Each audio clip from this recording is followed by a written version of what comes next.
Good morning, my yarny friends in YouTube world. Welcome to my world. And my world this morning is this little corner in West Texas. How y'all doing? I'm doing okay. A little congested this morning, but it'll probably burn off later for later. I've been awake since 2:30 this morning. I finally got up at 3. I just woke up congested, and you know how you're all stuffy, and just felt better to sit up than to be laying down. But no worries, I'm on the mend. I don't have any fever, and pulse ox is good. I've already had my 2 cups of coffee. I'm having to drink instant coffee. Yeah, instant. We're out of the good stuff, but it's on its way. I got a confirmation. We ordered it online. It's coming from New Jersey, New Jersey, and it'll be here Monday. So my husband won't drink instant, so he just don't drink it if we run out. We don't usually run out, but we were making it extra strong for a few days, and we actually for a week. We were making it pretty strong because that's the way he likes it. So I said, okay, well let's make it a little stronger. So we did, and now we ran out of our coffee. But anyway, I've been sitting in here looking at some videos from some of my friends, answering some sweet subscribers' comments. And I want to thank y'all for your comments and for hanging with me. It takes a while, to get to know me, I guess. But I hope you do. I hope you do get to know me. I feel a lot more comfortable in front of this camera than I did. And I can tell you, I think, a little bit more about me. I was real nervous right at first. I don't know if others are like that or if it's just me. I'm not a television personality person. I mean, I've never been in front of a camera in my life. And I don't like really to take pictures because I never thought I looked good in a picture. So. But it seems a little different. I enjoy talking to you. So anyway, here I am. It's 6 o'clock now. I heard the chime of the little clock I got sitting on the piano in there. So it's 6 o'clock. Everybody else in the household is asleep. The cats have been up with me in and out of this room. So I'm going to turn you around, and we're going to do a little crochet, and I want to show you how my new square for this new granny square sweater pullover is coming. So let me turn you around, and I hope you can see. Let's see. Let me flick the light on over here. Yeah. Okay, I'll meet you down there. I'm going to put you down, face you down there now. All right. Can we see? Can we see? I don't know. Let me get these legs in this thing now. Maybe. I hope so. I think so. Let me get you a little closer. Okay, I think I like that. I like this setup better. When I put you over there, you're looking this way, and this hand is in the way, and you can't see me crochet. But over here, I'm right-handed. Hopefully you can see.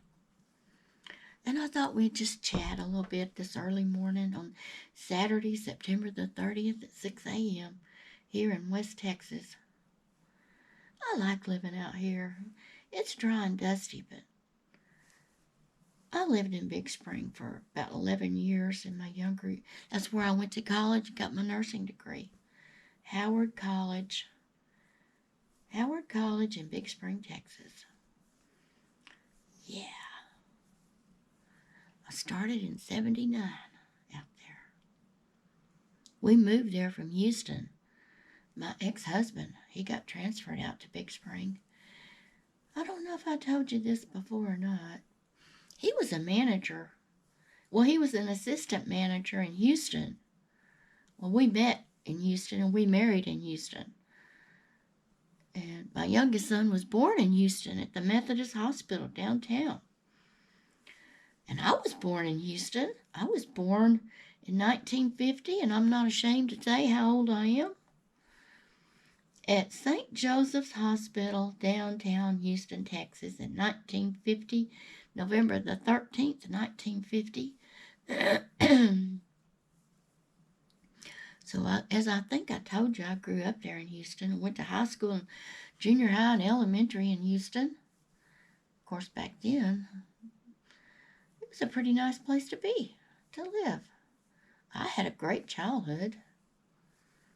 I grew up, we had a home out in the suburbs in Houston when I was born. I was raised out there. Where was I going with this? I don't remember. What? I'm so sorry. Oh, Big Spring. That's what I was telling you about. If any of y'all know this area out here in West Texas, Big Spring is not too far down the road from me, maybe 200 miles southeast. It maybe southeast. Not too far east. Anyway, that's what I was telling you. I lived out there for 11 years. I raised my kids mostly from out there. And anyway, I liked it. We lived out in the country. We had horses. When my kids were little, we had, my husband didn't ride, my ex-husband wasn't much in riding, but I always loved horses. And I never had a horse, so when we moved out there and could get one, we had several big horses. And we traded and sold and ended up with a really good horse that I liked very much and was great to ride, a good riding horse. And when my kids were little, well, I bought them a pony too. So we'd take out riding. My oldest was probably, I'm going to say 10. My youngest was 6. They had a pony and saddles, and we'd saddle up and go riding pretty often. So they each had a pony. And it was cool out there. I loved living out there. Except it did have a lot of mesquite bushes. I'm really not fond of mesquite bushes, but out here on the high plains, there aren't hardly any mesquites. It's just like, looks kind of like, well, it is farmland. I was going to say it looks like farmland. Well, it is farmland. Cotton and corn, they grow a lot of that out here. But anyway, that's where I'm at. We retired out here. We lived in Dallas. I retired from Dallas. I worked in that big hospital, Parkland, downtown Dallas. Oh, yeah. I miss my patients. I love being a nurse. It's a great profession. If any of y'all are thinking about going into nursing as a profession, the pay is great, the opportunities are great, the fields are so varied, you can do anything you want, go anywhere you want. They have traveling nurses. If you're not tied down with the family, you could just take off and travel around the United States, stay a while, work there, leave, go somewhere else. I never did that, but I always wanted to, but I was never in a position where I was free to do that. And then in my older nursing career, I was married to my new husband, and he was a teacher, and we couldn't just take off and go like that. But anyway, nursing is great. I do miss my patients. All right, so what do y'all think? Now I'm on the turquoise. Look at there. Oh, I messed up. I only put one cluster of granny squares in that corner, and you need 2 clusters. You chain 2, you put 3 granny squares, you chain 2, and you put 3 more. Because if you don't make a corner and you start going down the next side, it's not going to lay flat. Now, that's what it's supposed to look like. So it will lay flat like that. Yeah, that's what we want. I don't mind making boo-boos. You can just rip it out and go back and do it again. Yeah. Now, with knitting, as I've said before, whew, if you make a mistake on knitting and it's very far back, just rip it out. And it takes longer in knitting. Well, for me, knitting takes longer to get anywhere than crochet. That's why as I've started to learn crochet, I really am enjoying it. Yes, I am. I was a knitter, but now I'm leaning toward the crochet. Oh, I want to show y'all what my neighbor got me. Look at here at this book. My neighbor brought this to me the other day. She rang my doorbell, and I went and cracked the door and said, "You can't come in, we got the COVID." And she slipped this book in there. She got this sock knitting book at a estate sale for $1.25. She thought of me. Isn't that sweet? I have knitted her a couple of pairs of socks in the past, and I haven't really looked at it. It is not a hardback, but it's a very thick paperback book, and it looks like it's brand new. I haven't really looked. I've just skimmed through it. But look. It shows you how to set your sock up to make it, and it looks like a great book. I wish I had it when I was learning how, because I just had to hit on some YouTube videos and hope I got it right. I had a book, but no, it wasn't this. Ooh, this is good. Look, it shows you how to do it with the circular needles. I guess that would be the 2 at a time. Oh, yeah, this is a great book for $1.25. Oh, yeah. As Emerald Lagasse would say, "Oh, yeah, babe. This is a good book." And it's pretty thick. It's got a lot of stuff in it. So I'm gonna have to check that out. So I have this book. Now, let me show you what else I got. Look at here. I got a knitting book. And I think this shows you how to make sweaters. And I have never knitted a sweater, people. It's always been overwhelming to me, really, when I look at it. I'm not sure I could do it, but I would love to. Do I have any sweater knitters out there watching this? My cat, sorry. Let me put this book back. But do I have any sweater knitters out there in the YouTube community watching this video? Is there a special book you would recommend or videos you would recommend? I may tackle that, because I tell you, folks, I have never made a wearable except for those socks in my life until recently. And when I got into this crochet and started watching some YouTube videos, actually I was watching the cats was watching Cinnamon Stitches, and that's where I got the pattern to make my first wearable crochet. And then, well, it's just evolved, and I'm making wearables now.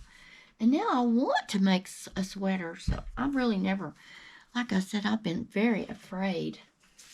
Again, afraid is not the word. Overwhelmed? I don't know. Just didn't think I could do it. Maybe I can do it. I would like to. So if y'all, any sweater knitters out there in Yarnland, if you would leave me a comment about it, or what you think is the best book, video I could go watch. I have the knitting needles. I just haven't ever done it. Oh, I wanted to tell y'all. Remember I told you I was almost yarnless in my last video? Because I didn't have much left in my stash because I've gone through it all. I got an email from Premier Yarns yesterday afternoon about a sale they're having this weekend. So I went and checked it out because I knew I was going to be in the market for some yarn. And I went on their website and they had some good looking yarns. Not a lot of variety, I will say, that were on sale for $2.99 a skein. And I did find some that I thought would work for me. And everything I got was in the they had more than DK weight, but as I told you, I'm leaning more toward this yarn haul anyway. So I ordered some. I'm so happy. And I got up there in my cart, and I got up there, and I didn't make the free shipping, and I kept thinking, let me see what else I can get, because I would rather buy yarn with my money than pay for shipping, as all of us would, right? So I finally got enough to get free shipping. And the sale is only on for this weekend. And it's while supplies last. And if they sell out, they sell out. So if y'all want to go check it out, go check out Premier Yarns and see if you find anything over there. If you're in the market for some yarn, which I am at the moment, you might want to go check it out. You might want to go check it out because it was like $2 off each skein of yarn. So for $2.99, and some of the yardage was pretty good too. And some of the choices, they did have 4-weight worsted yarns also. So if y'all prefer that, you might check it out. So I guess what I'm gonna do is just keep on going. Amanda over at Tap Mom and the Beg Brigade says, turquoise is for you. There's really no beachy color in it, but there's your turquoise, Amanda. What's y'all's favorite colors to work with? I don't know that I have a favorite color. I like red. Grays, reds. I like beiges. Beige. I got some eggplant and linen on my new yarn that's coming. Colors that I thought I might put together in a project. I don't know that I couldn't really say what's my favorite. Whatever catches my eye at the moment is my favorite. Right. What are your weekend plans, my people? As I told you, we're laying low. My husband is still weak, but better. This COVID does a number on us older folks. Too bad we don't have an immunity to this once we get it. I certainly don't want to. It's like the flu. I guess you can recatch it and recatch it. And since this strain changes and they have new variants, I guess there isn't a developed immunity after you have it. It would be nice, right? All right, why don't you go lay down? Get out of the camera. They don't want to see you. People, I'm sorry about the cats busting in here, and I know some people out in YouTube land, Pa, go lay down, don't care for animals in videos. Well, mine just come in to visit, and then they either lay down and go away. So that's the cats. This one wants out in the garage. This is the one that loves the garage. She's probably in here telling me, please, Mama, open the door and let me out in the garage. She loves to go out there, explore. And I will, when I get finished with this video, I'll go let her out. She's had her breakfast. I put fresh food and water down this morning. Hey, girl, you're on my yarn. Thank you. This is what I've got left of this first skein. I told you this skein has a lot of yardage in it. 547 yards? Cool. I think I ordered 7 or 8 of those. So I have a lot of those. Okay, folks. Well, I don't want to bore you with this. It's just a crochet and chat. I just thought since I was lonesome and in here doing this, I'm the only one up. I'm going to move that. She likes that, to chew on it sometimes. I thought I'd turn the camera on. Okay, that's probably enough of that. Get up here. Let me see you. Here I am. I'm crooked. Okay, I've got my little jacket on because it was cool when I got up. Okay, well, me and the Pido, that's Pido, we say, I hope you have a good day today on this Saturday. Do something fun out there if you can. Stay safe. Be well. Enjoy your day. And I guess it's a wrap from here, folks. It's 21 minutes, this video already. Time goes by when you're having fun, right? And I got to go let little Stinker out. So I'll catch you on the next one. Thank you for hanging with me. If you like my content, please give me a thumbs up, subscribe, and share if you can my video. And we're all in this for fun, right? So go have some. It's a wrap from this West Texas town. Bye, folks.